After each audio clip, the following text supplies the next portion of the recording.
All right, Herb Stratford, KMSB, KOLD, Tucson, Arizona. Good morning, boss. Hey, how are you, man? I'm great. Thank you for joining me.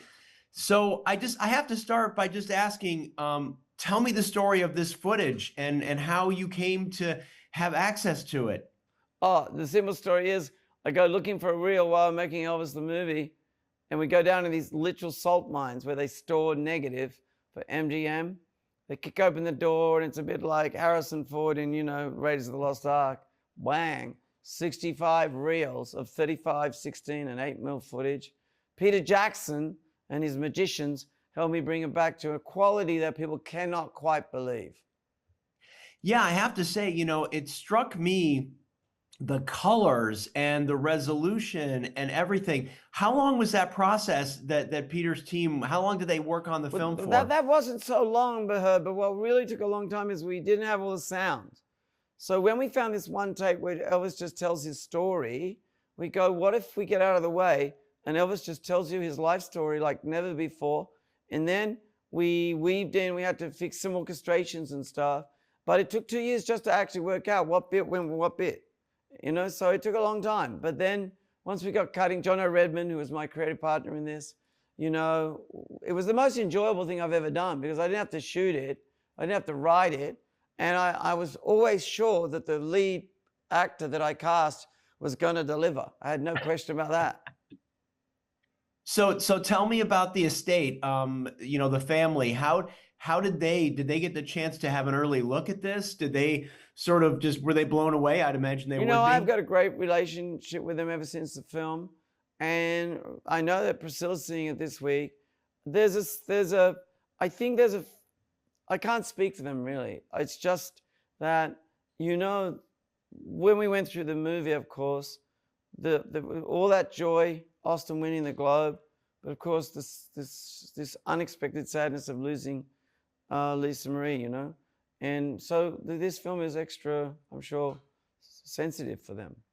Yeah. Well, and I think what's so fascinating to me is, I was away at summer camp when Elvis passed, and so I missed some of that, sort of vibe that happened because I was too young.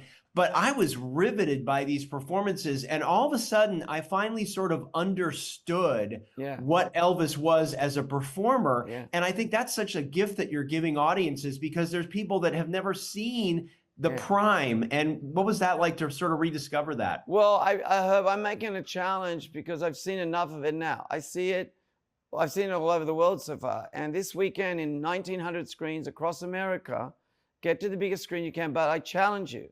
Take two people, friends who do not care one bit about Elvis, and get their reaction video, put it on my socials. I want to see what they're like when they come out. Because I think this is the closest you'll ever get to understanding his unique energy. I know other music icons who have said to me, look, I rehearsed. Elvis didn't rehearse. They never knew what he was going to do.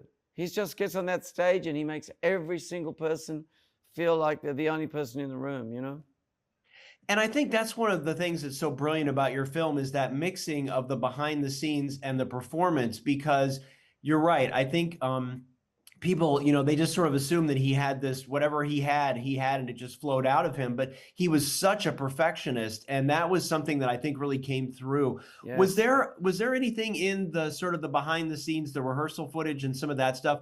Was there anything in there that just sort of was your favorite or blew you away to see? Oh, I just think the way he would, just how musical he was, how funny he is. He's always cracking jokes and playing with everyone. But the way that he would sing all the musical lines, it wasn't handed to him. He would take a folk song like Bridge Over Troubled Water and turn it into a gospel powerhouse, just what he did with music. And he did it. He did it, and he has the same energy in rehearsal as he does on stage. You know what I mean? He never stops. Yeah, I think that's sort of the magic. But I think what you just touched on too, and I guess I need to wrap up, but I think what you touched on is the humor. And that one scene where he sort of pops up from underneath the curtain and, it's not all serious. He's having a good time. Yeah. And I don't know if I've seen performers have that good of a time. They take themselves so seriously. Yes, yes. Yeah, exactly, Herb. You've got exactly right. he's always doing the opposite of taking himself seriously. He looks so godlike, and he sounds so powerful and amazing. He sends himself up, I think, just to make the audience and everyone go, hey, by the way, I am just a person, you know, but relax, you know, I'm just a person, you know, and I think it's beautiful. And right now we can do with people like that, you know, and what he does, it's generational, you know. I've seen, like, you know, grandparents take children, take grandchildren, they all go along, and half of them don't even care about Elvis. They come out united and up. This weekend, if you want to warm up from the weather, go get hot with Elvis, because I tell you what, he warms your heart and he warms your spirit. Yeah. Absolutely. Well, congratulations. It's an amazing film. I can't wait to see it again, and great to talk to you. Thank you, my man. All right. Thanks, Baz.